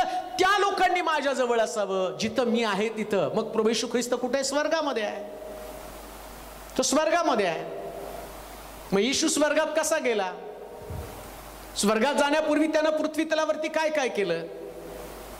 स्वर्गामध्ये काय त्याने असाच पोचला का? ख्रिस्ताना सुद्धा या स्वर्गात जाण्याच्या अनेक गोष्टी, अनेक असणाऱ्या गोष्टीविषयी त्याने बोध केलेला आहे. निकोदेमस रात्रीच्या वेळेस त्याच्याकडे आला. धर्मपंडित व्यक्ती पण प्रभू येशू ख्रिस्ताला विचारतो, स्वर्ग राज्यात जायला पाहिजे तर मी काय केलं पाहिजे? म्हणजे त्याला कळालं नुसतं धर्माचं बोलून पण मी स्वर्गामध्ये जाणार नाही, नुसती कर्मकांड करून आणि मला जे माझ्या वाडवडिलांनी शिकवलं आणि मी जे लोकांना शिकवत आलो हे मला स्वर्ग राज्यात पोहोचवण्यासाठी मदतगाराचं नाही, उपयोगाचं नाही. कन्फ्यूज आहे तो. स्वतः धर्माचं शिक्षण देणारा व्यक्ती पण तो कन्फ्यूज आहे, कारण त्याला माहिती हे शिक्षण मला स्वर्गात नेणार नाही. पण आता स्वर्गातनं आलेला खरा व्यक्तीच मला स्वर्गाविषयी सांगेल काय स्वर्गामध्ये जाण्यासाठी करावं लागणार आहे. एकदम सुंदर उत्तर येशूने दिलं. नव्याने जन्मल्या वाचून कोणी देवाचं राज्य पाहू शकत नाही, त्याच्यात प्रवेश करू शकत नाही. ख्रिस्ताचा सुद्धा नवा जन्म झाला. आधी देवपुत्र, आता मानव पुत्र. तो पण सुद्धा नवा जन्म घेऊन आला. देवाचा पुत्र असताना मानव झाला, म्हणजे त्याचा नवा जन्म झाला. मानव रूप धारण त्यानं केलं. आधी देवपुत्र, आता मानव पुत्र. आणि मानव पुत्र असून सुद्धा तो शुद्ध जीवन जगला. आमचा पण जन्म व्हायला पाहिजे. कसा नवा जन्म होणार आहे? नवा जन्म होत असताना आम्ही पाण्याखाली गेलो. आमचा जुना मनुष्य, जुना स्वभाव, जुन्या सवयी, जुन्या चालीरीती, जुन्या रूढी परंपरा, जुन्या पद्धती, उपासनेच्या पद्धती, जुनं सगळं जुनं पण आता पाण्याखाली गेलं पाहिजे. नवीन व्यक्ती पाण्यात वर आला पाहिजे. नवीन व्यक्ती कसा? जो पेत्र आता सुरुवातीला येशूला पकडल्यावर शिष्य आणि आम्ही त्या याजकाच्या चाकराचा कान कापणारा पेत्र आता बंदीशाळेमध्ये साखळदंडाने बंदिस्त झालेला आहे. आता तो विरोध करत नाही, प्रतिकार करत नाही. फरमान घेऊन ख्रिस्ती लोकांचा छळ करण्यासाठी निघालेला पौल आता तो छळ करणारा व्यक्ती नाही, तर अनेक लोकांकडून छळ सहन करून घेणारा व्यक्ती बनलेला आहे. हे त्याचं परिवर्तन आहे. हा त्याचा नवा जन्म आहे. घरामध्ये अनेक पुरुषांना एंटरटेन करणारी, अनेक पुरुषांचं मनोरंजन करणारी स्त्री, परंतु आता तिचं परिवर्तन झालं. ती आता पुन्हा घराकडे गेले नाही, तर शमरोनामध्ये जाऊन शमरोनातल्या लोकांना सुवार्ता सांगत आहे. हे तिचं रूपांतर आहे, ट्रान्सफॉर्मेशन आहे. हा तिच्यातला बदल आहे. आणि आम्ही पाहतो, जर स्वर्गात जायचं तर तुम्हाला असाच बदल स्वतःमध्ये करून घ्यावा लागणार आहे. आणि येशूची प्रार्थना तिथं, जिथं मी आहे तिथं माझ्या लोकांनी असावं. कुठलं त्याचा अजून त्याचं रूपांतर झालेलं आहे? तो कबरेत होता, आता कबरेच्या बाहेर आहे. त्याचं ट्रान्सफॉर्मेशन झालेलं आहे. त्याच्या वेदना, त्याचं दुःख, त्याच्या पीडा, त्याचा अपमान त्यानं कबरेत टाकल्या आणि कबरेतनं तो आता पुनरुत्थित व्यक्ती म्हणून आम्ही पाहतो की जितक्यांनी ख्रिस्त येशूमध्ये बाप्तिस्मा घेतला, त्याच्या मरणामध्ये बाप्तिस्मा घेतला आणि जे पाण्यातनं वर आले ते ख्रिस्ताबरोबर पुनरुत्थित झाले. आता तुमच्यामध्ये एक पुनरुत्थानचं जीवन असलं पाहिजे. कोणतं पुनरुत्थानाचं जीवन? ते विजयी जीवन आहे. तुम्ही विजय मिळवलेले लोक असावे. जिथं ख्रिस्त आहे तिथं तुम्ही असलं पाहिजे. मग ख्रिस्त होता कुठं? पृथ्वी तलावरती असताना. आपण स्वर्गातला तर ख्रिस्त तुम्हाला स्वर्गात पोहोचायचंय, पण जसं पृथ्वी तलावर ख्रिस्त गेला तसं तुम्हाला जावं लागणार आहे. कुठे गेला? वयाच्या 12व्या वर्षापासून देवाच्या वचनामध्ये तो रमून गेलेला आहे. थक्क करणाऱ्या गोष्टी, शास्त्री आणि पुरुषांशी तो वाद घालत होता. का? कारण देवाचं वचन मुखोद्गत केलेलं, पाठांतर केलेलं आणि शास्त्रातली प्रत्येक गहन गोष्ट आणि कर्मकांडांची नाही तर नीतिमत्व खरं काय त्यांनी ते शास्त्री पुरुषांना शिकवलं.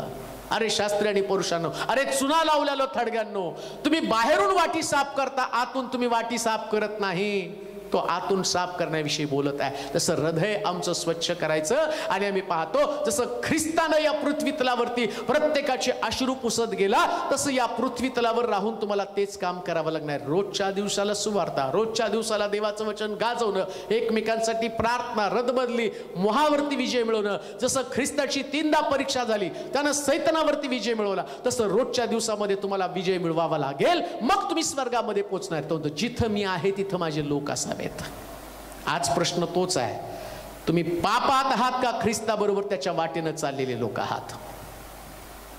जर पापामध्ये असाल तर तुम्ही स्वर्गामध्ये कसं पोहोचू शकाल? मला ते गलती करायचं पत्र 5वा अध्याय 17 पासून 22 पर्यंतची वचनं वाच बरं. गलती करायचं पत्र 5वा अध्याय 17 पासून 22 पर्यंतची वचनं. त्याच्यामध्ये लिहिलंय कोण व्यक्ती स्वर्गामध्ये जाऊ शकणार नाही. म्हणजे तुम्हाला समजेल किती ते कठीण आहे. आम्ही तर स्वर्गाच्या राज्यासंबंधानं, येशू म्हटलं जिथं मी असावं तिथं माझ्या लोकांनी असावं अशी त्याची प्रार्थना होती. गलती करायचं पत्र 17वा अध्याय आणि त्याचं 22 वचन. 5वा अध्याय. कारण देहवासना आत्म्याविरुद्ध आहे. देहवासना आत्म्याविरुद्ध आहेत व आत्मा देहवासनेविरुद्ध आहे. देहवासनेविरुद्ध आहे. 5वा अध्याय 17 वचन. ही परस्पर विरुद्ध आहे. ही परस्पर विरुद्ध आहेत. यासाठी की जे काही तुम्ही इच्छिता ते तुमच्या हातून घडू नये. तुम्ही आत्म्याच्या प्रेरणेने चालविले. तुम्ही ठरवता मला स्वर्गामध्ये जायचंय, पण ते घडू देत नाही. कोण? तुमचा देह. काय करतो तुमचा देह? तुम्ही आत्म्याच्या प्रेरणेने चालविले आहात तर तुम्ही नियमशास्त्राच्या अधीन नाही. नियमशास्त्राच्या अधीन नाही. देहाची कर्म तर उघड आहे. ती ही की जार कर्म, अशुद्धपणा, कामातुरपणा, मूर्तिपूजा, चेटके, वैर, कलह, मत्सर, राग, तट, फुटी, पक्षभेद, हेवा, दारूबाजी, रंगेलपणा आणि अशा इतर गोष्टी याविषयी मी तुम्हाला पूर्वी जे सांगून ठेवले होते तेच आता सांगून ठेवतो की अशी कर्म करणाऱ्यांना देवाच्या राज्याचं वतन मिळणार नाही. या लोकांना स्वर्ग राज्य मिळणार नाही. कोणत्या लोकांना? दारूबाजी करणाऱ्या लोकांना स्वर्ग राज्य नाही, स्पष्ट लिहिलेलं आहे. मग दारूबाज कसे स्वर्गामध्ये जातील? रंगेलपणा करणाऱ्या, एकापेक्षा अनेक बायका करणाऱ्यांना स्वर्ग राज्य मिळणार नाही. मग तुम्हाला तर 2-2, 3-3 बायका आहेत. मग तुम्हाला कसं स्वर्ग राज्य मिळेल? राग येणाऱ्या माणसाला स्वर्ग राज्य मिळणार नाही. लिहिलंय का? काय लिहिलंय? राग, हेवा, दारूबाजी, रंगेलपणा आणि इतर अशा गोष्टी, अजून बऱ्याचशा गोष्टी. त्याच्यामध्ये राग पण आहे, त्याच्यामध्ये लोभ पण आहे. मूर्तिपूजा, चेटके, वैर धरणाऱ्याला पण नाहीये. पण तुमचं तर वैर वर्षानुवर्ष चालू आहे. तुम्ही वैर सोडायला तयार नाही. आणि मग येशूची प्रार्थना काय? जिथं मी आहे तिथं त्यांनी असायला पाहिजे. मग त्यांनी इथं असण्यासाठी या सगळ्या गोष्टी सोडायला पाहिजेत ना. ह्या गोष्टी सोडल्याच नाही तर तुम्ही कसं स्वर्गामध्ये पोहोचणार आहे? मग प्रभू तिथं प्रार्थना करताना काय त्यांची प्रार्थना आहे? त्यांनी माझ्याजवळ असावं. मग तो म्हटलं ठीक आहे, ते तुझ्याजवळ असतील. मग त्यांनी आपल्या देहाचं ऐकायचं नाही तर पवित्र आत्म्याचं ऐकायचं आहे. जर तुम्हाला यातनं बाहेर पडायचं ना, मग तुम्हाला आत्म्याच्या अधीन व्हावं लागेल. नियमशास्त्राच्या अधीन नाही, पण आत्म्याच्या अधीन. मग आता नियमशास्त्रात पण हेच सांगितलं होतं, लोभ धरायचा नाही, खून करायचं नाही, चोरी करायचं नाही, दुसऱ्याच्या स्त्रीची अभिलाषा धरायची नाही, हे नियमशास्त्रात सांगितलं होतं. ते वाईटपणे आणि विस्तृतपणे या ठिकाणात पुन्हा सांगितलं. कारण पूर्वी नियमशास्त्रात काय होतं? पाप करायचं आणि मग कोकरा कापायचा. आता तसं नाही. आता एकदाच कोकरा कापला, आता परत कोकरा कापण्याची गरज नाही. आता पापातनं सुटण्याची गरज आहे. नियमशास्त्र बंद झालं. काय? आता कोकरा नाही कापायचा. आता नवीन अर्पण नाही द्यायची पापक्षमेसाठी. येशूवरती विश्वास ठेवायचा आणि देहाच्या अधीन नाही तर आत्म्याच्या अधीन राहून आत्म्याची इच्छा पूर्ण करायची. जिथं मी आहे तिथं माझ्या लोकांनी. ही सगळी पाप आणि अजून जी पापांची लिस्ट त्यांनी सांगितली, असली पाप कराल तर स्वर्ग राज्यात जाणार नाही. येशूला ती खंत वाटत होती, मी गेल्यावर हे लोक परत त्या पापात गेले तर. आज तोच प्रश्न तुमच्यासमोर, असलं कोणतं पाप तुमच्यामध्ये आहे जे तुम्हाला स्वर्गात जाण्यासाठी अटकाव करत आहे? कोणतं पाप? भ्रामक कल्पना करू नका. बाप्तिस्मा झाला, दर रविवारी मी चर्चला जातो, मी उपासक आहे, मी आराधक आहे, मी हे वाजवतो, मी ते वाजवतो, मी संदेश देतो, मी अमकं करतो. तू माझ्या नावानं भूत काढली, संदेश दिले, रोगी बरे केले, तरी मी तुला ओळखत नाही असं स्वर्गात तो त्यांना म्हणणार आहे. मला प्रभूजी प्रभूजी म्हणणाऱ्या प्रत्येकाचा प्रवेश स्वर्गाच्या राज्यात होईलच असं नाही, तर जो माझ्या पित्याच्या इच्छेप्रमाणे वागतो, आणि पित्याची इच्छा पवित्र शास्त्रामध्ये लिहून ठेवलेली आहे. मग जे लोक म्हणतात ना एकदा तारण झालं म्हणजे सगळं झालं, आता तुम्ही काही पण केलं तर स्वर्गात जाईल, त्या भ्रामक कल्पनेत राहू नका. संदेश दिलेले, रोगी बरे केलेले, मेलेले जिवंत केलेले सगळे लोक तो म्हणतो मी त्यांना ओळखत नाही. भूत काढणाऱ्यांना ओळखत नाही, प्रार्थना करणाऱ्यांना, प्रभूजी प्रभूजी म्हणणाऱ्यांना मी ओळखत नाही. का? ही कर्म तुम्हाला स्वर्गात जाऊ देणार नाहीत. परंतु तो म्हटला तरी माझी इच्छा आहे की माझ्या लोकांनी माझ्याजवळ असावं, त्याच्यासाठी त्यांनी पवित्र आत्मा पाठवला आणि पवित्र आत्मा तुम्हाला सत्यामध्ये चालवतो. 7वी गोष्ट आम्ही वाचणार आहोत, योहानाचं शुभवर्तमान 17वा अध्याय 26 वचन, 7वं त्याच्या प्रार्थनेतला 7वा मुद्दा. मी तुझे नाव, मी तुझं नाव त्यास कळविले आहे, त्यास कळविलं आहे आणि कळवीन, आणि कळवीन, यासाठी की जी प्रीती तू माझ्यावर केली ती त्यांच्यामध्ये असावी, आणि मी त्यांच्यामध्ये असावे.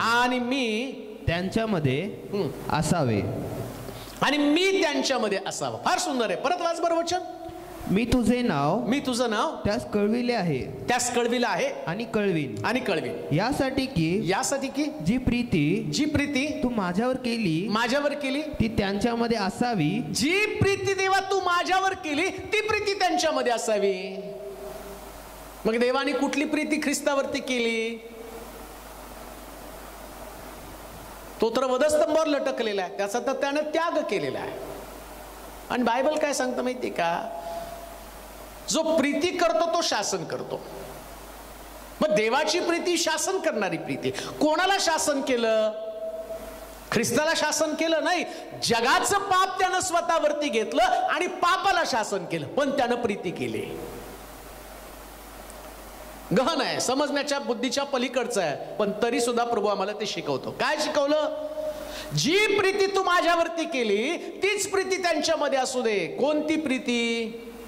त्यानं ख्रिस्ताला शासन केलं, दंड दिला, पण ख्रिस्ताला नाही दिला, ख्रिस्तामध्ये असणाऱ्या पापाला दंड दिला आणि ते पाप वधस्तंभावरती लटकलं. आता तेच प्रीती तू काय केलं? तो म्हणतो त्यांनी तशीच प्रीती करावी. म्हणजे काय? त्यानं पाप वधस्तंभावरती लटकवलं. माझं पाप जसं वधस्तंभावर लटकवलं आणि त्याला दंड दिला ना, आणि तसंच त्यांनी आपल्यातलं पाप वधस्तंभावरती लटकवावं, त्याला शासन करावं, म्हणजे त्या पापाची घृणा, तिरस्कार करावा.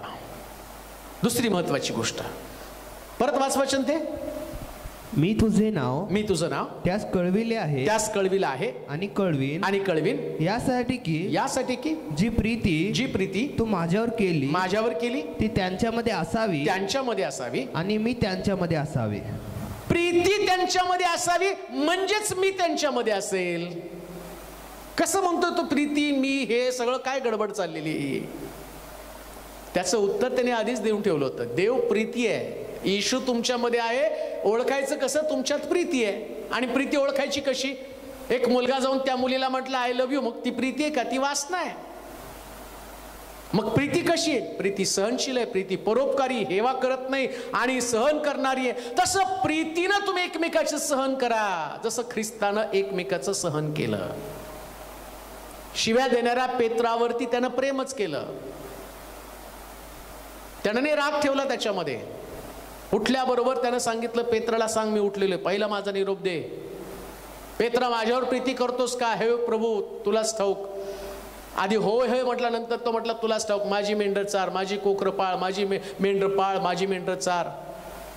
प्रीती करतो तर माझी मेंढर चार. देवाची प्रीती जर तुमच्यामध्ये असेल ना, तर तुम्ही मेंढरं चाराल, देवाच्या लोकांचा कळवळा तुमच्यामध्ये येईल, आणि देवाची प्रीती म्हणजे ख्रिस्त तुमच्यामध्ये असला तर तुम्ही एकमेकावर प्रीती करणार आहात.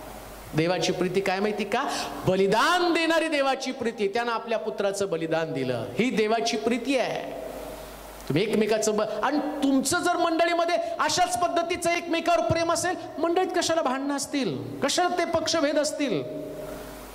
परिवारामध्ये जर तुमचं एकमेकावरती प्रेम असेल, देवाचं प्रेम मी तुम्हाला सांगत आहे, तुमचं स्वतःवरच प्रेम असेल, माझं मन दुखावलं, माझं कोणी ऐकत नाही, माझी कोणी काळजी घेत नाही, माझ्याविषयी कोणी चौकशी करत नाही, मग तुझ्यात कुठं देवाची प्रीती आहे? ख्रिस्त तर वधस्तंभावर लटकलेलं, देवाची प्रीती तर आम्हाला वधस्तंभावर दिसते. देवाच्या भावना, देवाचं प्रेम वधस्तंभावर लटकलेलं आहे. मग तुमचं तसंच प्रेम एकमेकावरती असलं पाहिजे, सहन करणारं प्रेम. एकमेकाचं धीरानं सहन करा, एकमेकाला प्रेम दाखवा. प्रभूची काय प्रार्थना होती? जसं प्रेम तुझं आणि माझं आहे, जसं आणि तुझ्या आणि माझ्यामधली प्रीती तशी शिष्यांची एकमेकामध्ये प्रीती असली पाहिजे. प्रश्न तोच आहे प्रियांनो. प्रीतीचा संदेश तुम्ही माझा ऐका. अजून एक युट्यूबवरती संदेश आहे, त्याच्यामध्ये तुम्हाला सखोल मिळेल देवाची प्रीती नेमकी काय आहे. ख्रिस्ताची प्रीती सावरून धरते, तसं आम्ही प्रीतीने एकमेकाला सावरून धरलं पाहिजे. पेत्राला सगळ्यांनी सावरून धरलं. 11 शिष्य परत एकत्र आले. कसं सावरून धरलं माहिती का? पेत्रानं येशूचा 3दा नाकार केला, हे लिहून ठेवलं, म्हणजे कोणीतरी पाहिलं होतं ते. त्याचा वृत्तांत लिहिलाय पवित्र शास्त्रामध्ये, ती नोंद झाली, म्हणजे ते पाहिलेलं होतं. प्रभूची प्रार्थना देवाने कशी ऐकली ते मी तुम्हाला सांगत आहे. आता माडीवरती 120 लोकांना पवित्र आत्मा मिळाला. 11 येशूचे शिष्य शिल्लक राहिलेत. यहूदा इस्करियोत वध, आणि आम्ही पाहतो त्याचा नाश झाला, तो मरून गेला. पवित्र आत्मा आल्यावर पहिला उपदेश जर कोणी केला असेल तर पेत्रानं, कारण या 10 त्याला प्रोत्साहन दिलं. पेत्रा, येशूचा नाकार तूच केला ना, आता पुन्हा एकदा सेवेमध्ये उभं राहण्याची तुला संधी आहे. जे तुम्हाला नाकारतील त्यांना चान्स द्या, त्यांना उभं करा. ही देवाची प्रीती आहे. ते म्हणू शकले असते, तू तर येशूला शिव्या दिल्या होत्या, तू तर येशूचा नाकार केला होता. मंडळीमध्ये देखील अशाच प्रकारची भावना असली पाहिजे. जे तुमचं रिजेक्शन करतात, जे तुमचा नाकार करतात, जे तुमचा अव्हेर करतात ना, ती प्रीती जी शिष्यांमध्ये देवानं निर्माण केली होती, तीच प्रीती आम्ही एकमेकाला द्यावं. प्रोत्साहन द्या त्यांना तरी सुद्धा. ख्रिस्ताचा नाकार केलेल्या पेत्राला, शिव्या दिलेल्या पेत्राला आम्ही पाहतो की त्या ठिकाणामध्ये त्याने उभं केलं. परिणाम काय झाला? देवाचं प्रेम त्यांच्यामध्ये होतं, आणि देवाचं प्रेम पुन्हा पेत्रामध्ये आलं, म्हणून आम्ही पाहतो 3000 लोकांचा त्या दिवशी बाप्तिस्मा झाला. हे देवाच्या प्रेमाचं एक सुंदर प्रकारचं उदाहरण आम्हाला पवित्र शास्त्रामध्ये मिळतं. एवढंच नव्हे तर ख्रिस्तानं वधस्तंभावर जगासाठी प्रेम दाखवलं, आणि आज तुम्ही आणि मी जे टीव्हीवरती आणि युट्यूबवर, फेसबुकवरती देवाचं वचन ऐकत आहोत ना, त्याचा परिणाम म्हणून सारं जग ख्रिस्ताकडे आकर्षलं जातं. जर तुम्ही तुमच्या मंडळीमध्ये, तुमच्या घरामध्ये हे ख्रिस्ताचं प्रेम दाखवाल, तर प्रभूच्या प्रार्थनेतला 7वा जो असणारा आक्रोश, तो पण आक्रोश ऐकला जाईल, आणि देवाला म्हणाल, प्रभूजी आम्ही आमच्यातलं सगळे मतभेद बाजूला काढतो, आमच्यातला राग, हेवा आणि सगळ्या गोष्टी बाजूला काढतो, आणि तुझ्या प्रीतीमध्ये आम्ही स्वतःला समर्पित करतो. देवाचे प्रिय लोको, जसं वधस्तंभावरचे 7 उद्गार आहे, तसे बागेतल्या प्रार्थनेतले 7 उद्गार, त्याचंही मनन करूया आणि स्वतःला ख्रिस्ताला समर्पित करू, जेणेकरून जो प्रभू त्याचं बलिदान त्यानं वधस्तंभावर दिलं, आणि त्याची शेवटची प्रार्थना जर तुम्हाला समजली आणि तुम्ही तुमचं रूपांतर केलं, तर तो स्वर्गातला देव तुमच्याविषयी संतुष्ट असेल. आपण प्रार्थना करू. सर्व समर्थ देवा, तुझी स्तुती करतो, तुझ्या नामाचं गौरव करतो. जगामध्ये सगळीकडं ख्रिस्ताच्या वधस्तंभी जाण्याचं मनन आणि चिंतन केलं जात आहे. 7 शब्दासाठी लोक त्या दिवसाची आतुरतेने वाट पाहत आहे की ज्यावेळेस मंडळीमध्ये या 7 शब्दांविषयीचं चिंतन केलं जाईल वधस्तंभावरील. पण आज ज्यास तुझं वचन लोकांपर्यंत जाईल, त्यास ख्रिस्तानं गेतशेमानी बागेमध्ये केलेली प्रार्थना, त्या प्रार्थनेतले 7 शब्द देखील लोकांची अंतःकरणं त्याची उलथापालथ करणारे असू दे. प्रभूजी, फार मोठा बदल त्यांच्यामध्ये तू अपेक्षित करत आहे, आणि लोक आपली जी दृष्टी तुझ्याकडे लावलेले आहेत, युट्यूबवरती, टीव्हीवरती तुझं वचन ऐकत आहे, अशा लोकांसाठी मी प्रार्थना करतो, त्यांच्या अंतःकरणाची पकड घे. आणि ख्रिस्ताचं वधस्तंभी जाणं कधी व्यर्थच होऊ नये यासाठी त्यांच्या मनाचा पालट कर. अडचणी, समस्या, प्रश्न घेऊन टीव्ही समोर, युट्यूब समोर ते लोक बसलेले आहेत, परंतु आज मी प्रार्थना करतो की हर एक व्यक्तीच्या प्रश्नातनं त्यांना सुटका दे. आजारपण असेल, आर्थिक प्रश्न असतील, नोकरीची समस्या असतील, लेकरांची समस्या असेल, कोरोनाची समस्या असेल, अनेक प्रश्न असतील प्रभू, अनेक व्याधी विकार असतील, आज त्या सगळ्या बंधनातनं त्यांना बाहेर काढ, सुटका दे प्रभूची, आणि तुझ्या नामाचं गौरव करून घे. कोणी सुद्धा तुझ्यापासून दूर जाऊ नये, तर तुझ्या संगती, तुझ्या सहवासात त्यांनी राहावं असं होते. गौरव, महिमा, सन्मान, आदर तुला देत येशूच्या नावात ही प्रार्थना विनवणी केली म्हणून तो ऐक. आमेन.